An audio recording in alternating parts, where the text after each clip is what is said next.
मैं आपके पास आऊंगा। पहली चीज, संघ हमेशा हर चीज से इनकार कर देता, और नाइजर उसका मुखपत्र है या नहीं है, ये मैं आपसे जानना चाहता हूं। दूसरी चीज, ये जो टिप्पणी आई है, ये टिप्पणी क्या मोदी जी को कोई संदेश है?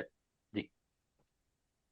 देखिए, ऑर्गेनाइजर तो उनसे जुड़ा हुआ तो है ही, और बात सही है आपकी कि आरएसएस सबसे अपने आप को तटस्थ कर लेता है, अलग कर लेता है, भाजपा से भी कर लेता है, आनुषंगिक संगठन में चला जाता है वो। तो वो आपकी बात सही है, लेकिन इसका मतलब ये नहीं है कि ऑर्गेनाइजर को आप आरएसएस से अलग करके देख सकते हैं। बिल्कुल नहीं देख सकते। आरएसएस अपना संदेश देने के लिए, अपना असर्ट करने के लिए इस तरह के मुखपत्रों का इस्तेमाल करता है। उसमें भी कई हैं, पांचजन्य भी, और भी कई हैं। तो ये एक बात हुई। दूसरी बात, आपने कहा संदेश देने के लिए।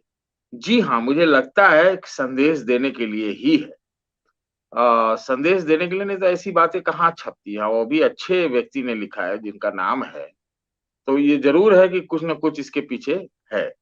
दरअसल तीन चार बातें जो मैं कहना चाह रहा हूँ। पहला ये है कि मोदी मॉडल में मोदी मोदी मोदी मोदी के सिवा कुछ है नहीं। और आरएसएस मॉडल में तो आरएसएस के जो नेता भी रहते हैं उनका भी उतना नाम नहीं होता, वो आरएसएस प्रमुखता में रहती है।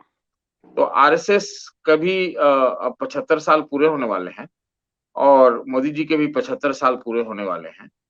अभी होने वाले हैं कि 100 साल पूरे होंगे आरएसएस के, जो भी है। ये सब हो रहा है 100 साल, 25-26 में। 100 हाँ साल, 100 साल, हाँ 100 साल। हाँ हाँ। तो ये सब, वो तो आरएसएस जो है वो आगे का चीज देखती है। वो उसके, हम लोग को भी ये सुनने में आया था कि वो थोड़ा चिंतित है कि मोदी के बाद क्या, कौन, इसको लेकर वो चिंतित थे। ये हम अभी 1-1.5 साल पहले से सुने। आपने ये देखा होगा कि आरएसएस ने भी जो मुसलमान का क्वेश्चन है उसको लेकर कुछ न कुछ रुख में बदलाव किया। इसको आप इससे इनकार नहीं कर सकते। थोड़ा बहुत जो भी है, क्योंकि वो उन्होंने कहा था कि सब जगह फवारा खोजने लग गए, शिवलिंग खोजने लगे, उस पर भी उन्होंने बयान दिया।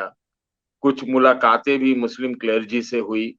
ये कुछ एक बदलाव था जो मतलब ये नहीं कहेंगे कि आमूल-चूल, लेकिन हाँ, कुछ बदलाव है। तो ये भी एक रणनीति हो सकती है कि थोड़ा-सा रीओरिएंट भी करें, मैसेज भी दें कि भाई एकदम हिंदुत्व एकदम टोटल नहीं है, और जो परिस्थितियां हैं उसमें थोड़ा-सा परिवर्तन करके आवश्यक है कि बाकी चीजों को भी सेंटर फोकस में ले आया जाए।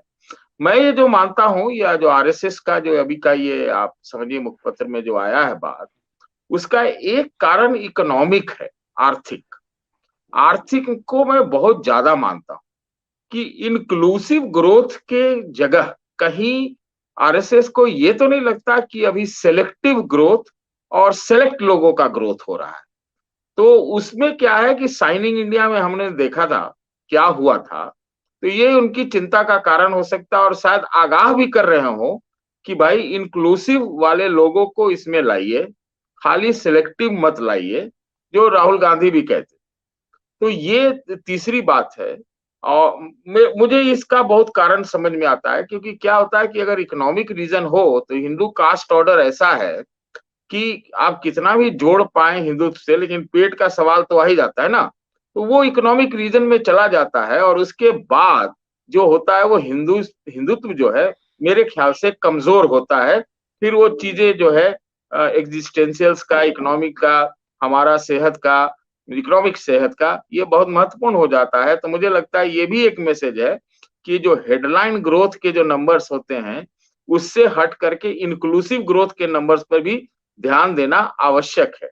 एक और चीज जो अभी कह रहे थे पहले, बिल्कुल सही है, लेकिन हम ये उनका थोड़ा सा बात नहीं मान रहे थे कि जो कास्ट को लगता है कि कांग्रेस ने पूरा साथ लिया है। ये ऐसा नहीं है, ऐसा नहीं है। हम ये जानते हैं कि भारतीय जनता पार्टी मोदी जी के काल में जाति और धर्म दोनों को साध के चली है। उसमें राष्ट्रवाद मिलाया, सब कुछ मिलाया।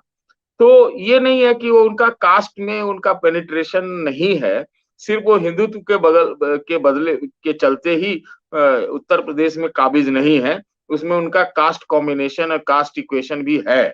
तो ये सब सारी बातें हैं जो मुझे लगता है, और मुझे लगता है कि हाँ, आरएसएस चिंतित है इस बात से कि आगे क्या, अभी की चुनौती कितनी बड़ी है, और कास्ट सेंसस का भी वो समर्थन नहीं करेंगे, सब कुछ नहीं करेंगे। और जब हाइपर हिंदुत्व आप अगर लगाएंगे तो ये भी है कि जनता पूछने लगती है भाई कि हाइपर हिंदुत्व तो है, चलो वो ठीक है, लेकिन मेरा पेट कहाँ है? पेट भरा हुआ है, आधा है, खाली है, इसमें हमारे लिए क्या ग्रोथ है, नहीं है।